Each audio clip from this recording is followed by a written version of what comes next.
ನಮಸ್ಕಾರ. ಮೇ ದಿನಾಚರಣೆ ಅಂದಾಕ್ಷಣ ನಮಗೆಲ್ಲ ನೆನಪಾಗೋದು ಒಂದು ದಿನದ ರಜೆ ಅಲ್ವಾ?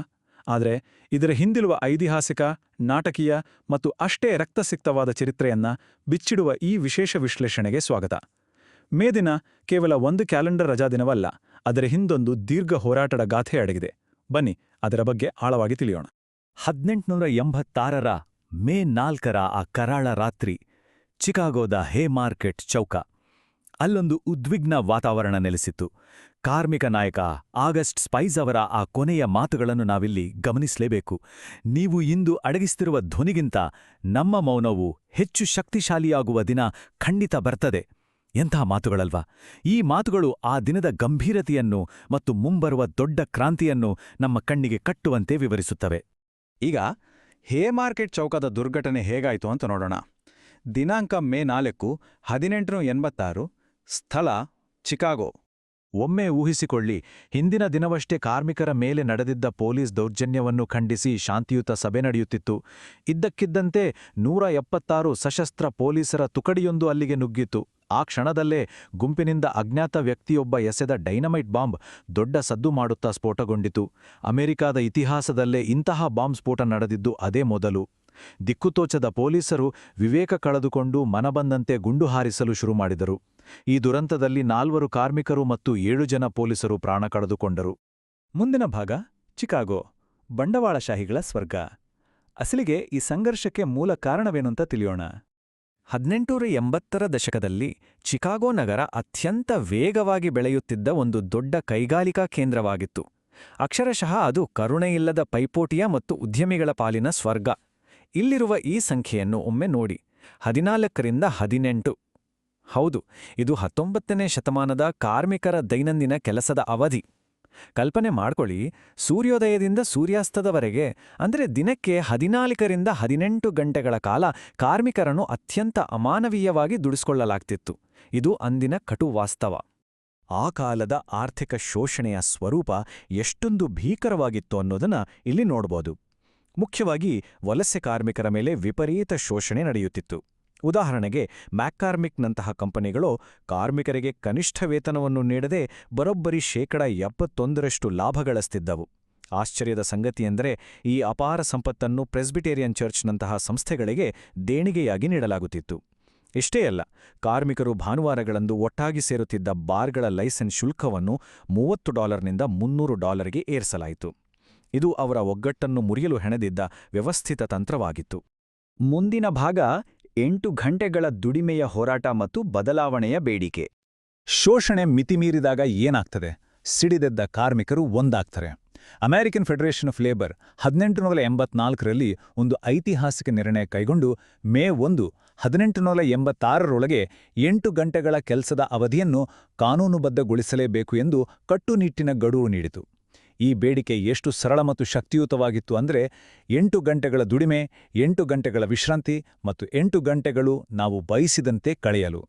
ಈ ಲಯಬದ್ಧವಾದ ಘೋಷಣೆ ಕಾಡ್ಗಿಚ್ಚಿನಂತೆ ಎಲ್ಲೆಡೆ ಹಬ್ಬಿತು. ಯಾವುದೇ ಭೇದಭಾವವಿಲ್ಲದೆ ವಿವಿಧ ಕೈಗಾರಿಕೆಗಳ ಲಕ್ಷಾಂತರ ಕಾರ್ಮಿಕರನ್ನು ಒಂದೇ ವೇದಿಕೆಯಡಿ ತರಲು ಈ ಒಂದೇ ಒಂದು ವಾಕ್ಯ ಬಹುದೊಡ್ಡ ಪ್ರೇರಣೆಯಾಯಿತು. ಈ ಅಂಕಿಅಂಶಗಳನ್ನು ನೋಡಿದರೆ ಆ ಹೋರಾಟದ ತೀವ್ರತೆ ನಮಗೆ ಅರ್ಥವಾಗ್ತದೆ. 1885ರಲ್ಲಿ 2467 ಮುಷ್ಕರಗಳಾಗಿದ್ರೆ, ಕೇವಲ ಒಂದೇ ವರ್ಷದಲ್ಲಿ ಅಂದರೆ 1886ರಲ್ಲಿ ಆ ಸಂಖ್ಯೆ ಬರೋಬ್ಬರಿ 11562ಕ್ಕೆ ಜಿಗಿತು. ಇದರಲ್ಲಿ ಪಾಲ್ಗೊಂಡ ಕಾರ್ಮಿಕರ ಸಂಖ್ಯೆ 3 ಲಕ್ಷದಿಂದ 6 ಲಕ್ಷಕ್ಕೆ ಡಬಲ್ ಆಯಿತು. ಕೇವಲ 1 ವರ್ಷದಲ್ಲಿ ಈ ಚಳವಳಿ ಹೇಗೆ ದೈತ್ಯ ಸ್ವರೂಪ ಪಡ್ಕೊಂಡಿತು ಎಂಬುದಕ್ಕೆ ಇದಕ್ಕಿಂತ ದೊಡ್ಡ ಸಾಕ್ಷಿ ಬೇಕೇ ಇಲ್ಲ. 1886ರ ಮೇ ತಿಂಗಳ ಆ ಬಿರುಸಿನ ಘಟನಾವಳಿಗಳನ್ನು ನಾವು ಇಲ್ಲಿ ಗಮನಿಸಬಹುದು. ಮೇ 1ರಂದು ದೇಶಾದ್ಯಂತ ಬೃಹತ್ ಶಾಂತಿಯುತ ಮುಷ್ಕರಗಳು ಆರಂಭವಾದವು. ಮೇ 3ರಂದು ಮ್ಯಾಕ್ಕಾರ್ಮಿಕ್ ಕಾರ್ಖಾನೆಯಲ್ಲಿ ಪೊಲೀಸರ ಹಿಂಸಾಚಾರ ಶುರುವಾಯಿತು. ಅದರ ಮರುದಿನವೇ ಅಂದರೆ ಮೇ 4ರಂದು ಹೇಮಾರ್ಕೆಟ್ ಬಾಂಬ್ ಸ್ಫೋಟ ಸಂಭವಿಸಿತು. ಇವೆಲ್ಲದರ ಅಂತಿಮ ಪರಿಣಾಮವಾಗಿ ನವೆಂಬರ್ 11, 1887ರಂದು ಕಾರ್ಮಿಕ ನಾಯಕರ ಗಲ್ಲು ಶಿಕ್ಷೆ ಜರುಗಿತು. ಮುಂದಿನ ಭಾಗ ಕರಾಳ ಶುಕ್ರವಾರ ಮತ್ತು ಬಲಿದಾನ. ಹೇಮಾರ್ಕೆಟ್ ದುರ್ಘಟನೆಯ ನಂತರ ಏನಾಯಿತು ಅಂತ ನೋಡೋಣ. ಹೇಮಾರ್ಕೆಟ್ ಬಾಂಬ್ ಘಟನೆಯ ನಂತರ ಕಾರ್ಮಿಕ ಚಳವಳಿಯ ಮೇಲೆ ತೀವ್ರವಾದ ಕಾನೂನು ಮತ್ತು ಸಾಮಾಜಿಕ ದಬ್ಬಾಳಿಕೆ ಶುರುವಾಯಿತು. ಇಲ್ಲಿ ಗಮನಿಸಬೇಕಾದ ಅತ್ಯಂತ ಸೂಕ್ಷ್ಮ ಅಂಶ ಎಂದರೆ ಬಾಂಬ್ ಎಸೆದವರು ಯಾರು ಎಂಬುದಕ್ಕೆ ಶೂನ್ಯ ಪುರಾವೆಗಳಿದ್ದವು. ಆದರೂ 8 ಜನ ಕಾರ್ಮಿಕ ನಾಯಕರನ್ನು ಬಂಧಿಸಿ ಅವರ ಮೇಲೆ ಪಿತೂರಿಯ ಆರೋಪ ಹೊರಿಸಲಾಯಿತು. ಪತ್ರಿಕೆಗಳು ಮತ್ತು ಸಾರ್ವಜನಿಕರ ಅಭಿಪ್ರಾಯವನ್ನು ವ್ಯವಸ್ಥಿತವಾಗಿ ಕಾರ್ಮಿಕರ ವಿರುದ್ಧ ತಿರುಗುವಂತೆ ಮಾಡಲಾಯಿತು. ಒಂದು ವಿವಾದಾತ್ಮಕ ವಿಚಾರಣೆಯಲ್ಲಿ ಈ ನಾಯಕರನ್ನು ಕೇವಲ ಬಲಿಪಶುಗಳನ್ನಾಗಿ ಮಾಡಲಾಯಿತು ಎಂದು ಇತಿಹಾಸದಲ್ಲಿ ಸ್ಪಷ್ಟವಾಗಿ ದಾಖಲಾಗಿದೆ. ಆ ಕರಾಳ ದಿನ ಬಂದೇ ಬಿಟ್ಟು. ನವೆಂಬರ್ 11, 1887. ಇತಿಹಾಸದಲ್ಲಿ ಬ್ಲ್ಯಾಕ್ ಫ್ರೈಡೇ ಅಥವಾ ಕರಾಳ ಶುಕ್ರವಾರ ಎಂದೇ ದಾಖಲಾಗಿರುವ ಈ ದಿನದಂದು ಬಂಧಿತರಾಗಿದ್ದ 4 ನಾಯಕರನ್ನು ನೇಣಿಗೇರಿಸಲಾಯಿತು. ಇದು ಎಷ್ಟೊಂದು ದೋಷಪೂರಿತ ವಿಚಾರಣೆಯಾಗಿತ್ತು ಅಂದರೆ, ನಂತರದ ವರ್ಷಗಳಲ್ಲಿ ಅಂದರೆ 1893ರಲ್ಲಿ ಬದುಕಿದ್ದ ಉಳಿದ ನಾಯಕರಿಗೆ ಸ್ವತಃ ಸರ್ಕಾರವೇ ಕ್ಷಮಾದಾನ ನೀಡಿ ಬಿಡುಗಡೆ ಮಾಡಬೇಕಾಯಿತು. ಆ ಐತಿಹಾಸಿಕ ತ್ಯಾಗ ಎಂದಿಗೂ ಮರೆಯಾಗಬಾರದು ಎಂದು ನಿರ್ಮಿಸಲಾದ ಈ 16 ಅಡಿ ಎತ್ತರದ ಹೇಮಾರ್ಕೆಟ್ ಸ್ಮಾರಕವನ್ನು ಜೂನ್ 25, 1893ರಂದು ಲೋಕಾರ್ಪಣೆ ಮಾಡಲಾಯಿತು.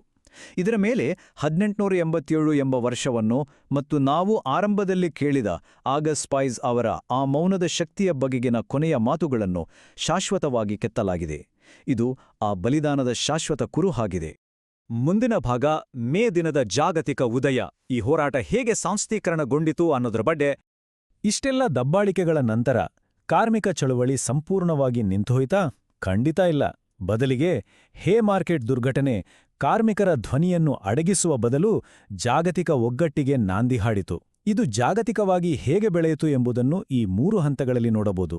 ಮೊದಲ ಹಂತ 1888ರಲ್ಲಿ ಸೆಂಟ್ ಲೂಯಿಸ್ನಲ್ಲಿ ನಡೆದ ಸಮಾವೇಶದಲ್ಲಿ 8 ಗಂಟೆಗಳ ಬೇಡಿಕೆಯನ್ನು ಮತ್ತೆ ಮುನ್ನೆಲೆಗೆ ತರಲಾಯಿತು. ಎರಡನೇ ಹಂತ 1889ರಲ್ಲಿ 2ನೇ ಅಂತಾರಾಷ್ಟ್ರೀಯ ಸಂಘಟನೆಯು ಮೇ 1 ಜಾಗತಿಕವಾಗಿ ಆಚರಿಸಲು ನಿರ್ಣಯ ಕೈಗೊಂಡಿತು. ಅಂತಿಮವಾಗಿ 3ನೇ ಹಂತದಲ್ಲಿ 1890ರಂದು ಯುರೋಪ್ ಮತ್ತು ಅಮೆರಿಕದಾದ್ಯಂತ ಮೊದಲ ಅಂತಾರಾಷ್ಟ್ರೀಯ ಮೇ ದಿನವನ್ನು ಅಧಿಕೃತವಾಗಿ ಆಚರಿಸಲಾಯಿತು. ನಾವಿಲ್ಲಿ ಅರ್ಥ ಮಾಡಿಕೊಳ್ಬೇಕಾದ ಅತ್ಯಂತ ಸೂಕ್ಷ್ಮ ವಿಚಾರವೇನೆಂದ್ರೆ, ಮೇ ದಿನ ಎಂದ್ರೆ ಕೇವಲ ಕ್ಯಾಲೆಂಡರ್ನಲ್ಲಿರುವ ಒಂದು ರಜಾದಿನ ಅಲ್ಲ. 1291ರ ಬ್ರಸೆಲ್ಸ್ ಸಮಾವೇಶದಲ್ಲಿ ಸ್ಪಷ್ಟಪಡಿಸಿದಂತೆ ಮೇ ದಿನಲು ಜಾಗತಿಕ ಕಾರ್ಮಿಕ ವರ್ಗವನ್ನು ಒಗ್ಗೂಡಿಸಲು, ಶೋಷಣೆಯ ಚಕ್ರಗಳನ್ನು ಮುರಿಯಲು ಮತ್ತು ರಾಷ್ಟ್ರಗಳ ನಡುವೆ ಶಾಂತಿಯನ್ನ ಕಾಪಾಡಲು ಇರುವ ಒಂದು ನಿರಂತರ ವರ್ಗ ಹೋರಾಟದ ದಿನವಾಗಿದೆ. ಕೊನೆಯ ಭಾಗ ಇಂದಿನ ದಿನಮಾನದಲ್ಲಿ ಮೇ ದಿನ. ನಾವು ಆ ಬಲಿದಾನವನ್ನು ಮರೆಯುತ್ತಿದ್ದೇವೆಯಾ? 19ನೇ ಶತಮಾನದ ಆ ರಕ್ತಸಿಕ್ತ ಹೋರಾಟಕ್ಕೂ ಇಂದಿನ ನಮ್ಮ ಆಧುನಿಕ ಕಾರ್ಮಿಕ ವಾತಾವರಣಕ್ಕೂ ಇರುವ ಕೊಂಡಿ ಏನು ಎಂಬುದನ್ನು ನೋಡೋಣ. ವಿಶ್ವ ಕಾರ್ಮಿಕ ಸಂಘಗಳ ಒಕ್ಕೂಟದ ಅಂದರೆ WFTUನ ಇಂದಿನ ನಿರ್ದೇಶನಗಳನ್ನು ಒಮ್ಮೆ ಗಮನಿಸಿ. ಸಮಕಾಲೀನ ಕಾರ್ಮಿಕರ ಅಗತ್ಯಗಳನ್ನು ಪೂರೈಸುವುದು, ಸಾಮೂಹಿಕ ಒಪ್ಪಂದಗಳ ಮೂಲಕ ಹಕ್ಕುಗಳನ್ನು ಖಚಿತಪಡಿಸುವುದು ಮತ್ತು ಬಂಡವಾಳಶಾಹಿಗಳ ಲಾಭಕ್ಕಾಗಿ ಹಾಗೂ ಯುದ್ಧಗಳಿಗಾಗಿ ಕಾರ್ಮಿಕರ ಜೀವಗಳನ್ನು ಬಲಿಕೊಡುವುದನ್ನು ಸ್ಪಷ್ಟವಾಗಿ ತಿರಸ್ಕರಿಸುವುದು. ಅಂದಿನ ಆ ಹೋರಾಟದ ಬೇರುಗಳನ್ನು ಇಂದಿನ ಸಂಘಟನೆಗಳು ಈ ರೀತಿಯಾಗಿ ಮುಂದುವರಿಸಿಕೊಂಡು ಹೋಗ್ತಿವೆ. ಆದರೆ ಇಲ್ಲಿ ನಾವೆಂದು ಎದುರಿಸುತ್ತಿರುವ ಒಂದು ದೊಡ್ಡ ಐತಿಹಾಸಿಕ ಅಪಾಯದ ಬಗ್ಗೆ ಮಾತನಾಡಲೇಬೇಕು. ಆಳವಾದ ಮತ್ತು ಬಲಿದಾನಗಳಿಂದ ಕೂಡಿದ ಹೋರಾಟದ ದಿನವಾದ ಮೇ ದಿನವನ್ನು ಕೇವಲ ವಿಶ್ರಾಂತಿ ಮತ್ತು ಮನೋರಂಜನೆಯ ದಿನವನ್ನಾಗಿ ಪರಿವರ್ತಿಸುತ್ತಿರುವುದು. ಅದರ ಮೂಲ ಕ್ರಾಂತಿಕಾರಿ ಅರ್ಥವು ಕಳೆದುಹೋಗ್ತಿದೆಯಾ ಎಂಬುದು ಇಂದಿನ ಬಹುದೊಡ್ಡ ಆತಂಕ. ಈ ವಿಶ್ಲೇಷಣೆಯನ್ನು ನಾವು ಒಂದು ಪ್ರಮುಖವಾದ ಮತ್ತು ಚಿಂತನೆಗೆ ಹಚ್ಚುವ ಪ್ರಶ್ನೆಯೊಂದಿಗೆ ಮುಕ್ತಾಯಗೊಳಿಸುತ್ತಿದ್ದೇವೆ. ಮೂಲಗಳಲ್ಲಿ ಉಲ್ಲೇಖಿಸಿರುವಂತೆ ಡಾಕ್ಟರ್ MK ಪಂಧೆಯವರು ಎತ್ತಿರುವ ಪ್ರಶ್ನೆ ಇದು: ಇಂದಿನ ಈ 5 ಸ್ಟಾರ್ ಟ್ರೇಡ್ ಯೂನಿಯನ್ ಸಂಸ್ಕೃತಿಯು ಹೇಮಾರ್ಕೆಟ್ ಹುತಾತ್ಮರು ಹರಿಸಿದ ರಕ್ತವನ್ನು ಮರೆತಿದೆಯಾ? ನಾವಿಂದು ಪ್ರತಿದಿನ ಕಳೆಯುತ್ತಿರುವ ಈ 8 ಗಂಟೆಗಳ ಕೆಲಸದ ಅವಧಿಯ ಹಿಂದಿರುವ ನೈಜ ಬೆಲೆಯೇನು ಎಂಬುದನ್ನು ನಾವೆಲ್ಲರೂ ಒಮ್ಮೆ ಗಂಭೀರವಾಗಿ ಯೋಚಿಸಬೇಕಿದೆ. ಈ ಆಳವಾದ ಪ್ರಶ್ನೆಯೊಂದಿಗೆ ನಮ್ಮ ಇಂದಿನ ಈ ವಿಶೇಷ ವಿಶ್ಲೇಷಣೆ ಮುಕ್ತಾಯಗೊಳಿಸುತ್ತಿದ್ದೇವೆ.